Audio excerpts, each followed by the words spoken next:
hapon sa inyong lahat. Ako si Jadeline Habana Almonicar mula sa Baitang 12, Disability. Sa araw na ito, samahan ninyo akong tuklasin ang isang lugar na kung saan puno ng ganda, saya at kapayapaan, ang Pasil Beach. Let's go!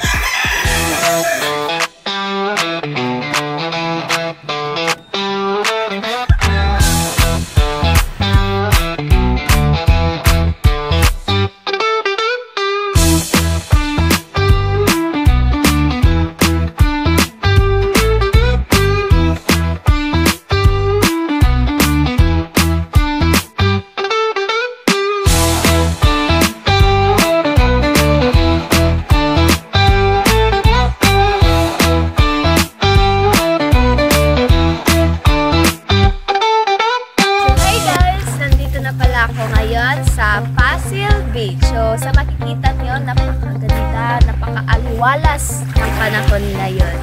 So, matatagpuan dito sa aming isla ang Pasil Beach, isang tanawing sagana sa likas na ganda. Dito dumadayo ang maraming tao upang magpahinga, mag-enjoy at takasan ang pagod ng araw-araw na buhay.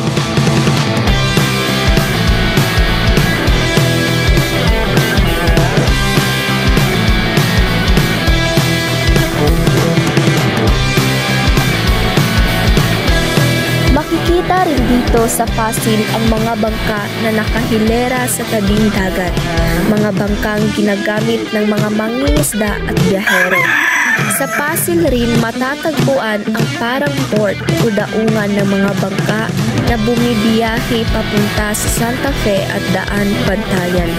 At dito rin dumarating ang pasahero galing sa mga lugar na iyon. Kaya't ang Pasil Beach ay hindi lamang lugar ng pahinga, kundi daan din ng paglalakbay at pagkakaugnay ng mga tao mula sa iba't ibang bayan. Sa bawat hampas ng alon at tunog ng hangin, ramdam mo ang ginhawa.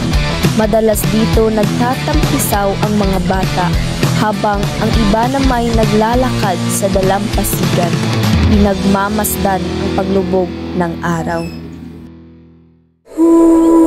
Ang Pasil Beach ay hindi lang basta lugar, ito ay tahanan ng mga alaala.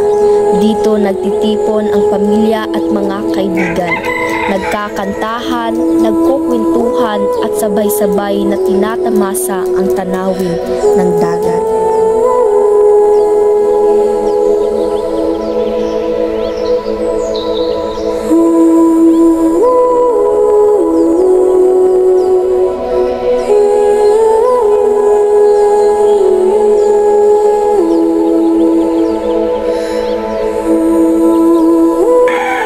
Sa dapit hapon, habang unti-unting lumulubog ang araw, nagiging gintong dilaw ang langit.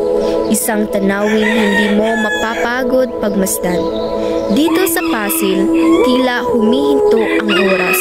Ang tanging maririnig mo ay ang awit ng alon at tawanan ng mga tao.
Pasil Beach, natutunan ko hindi kailangang lumayo para makahanap ng maganda.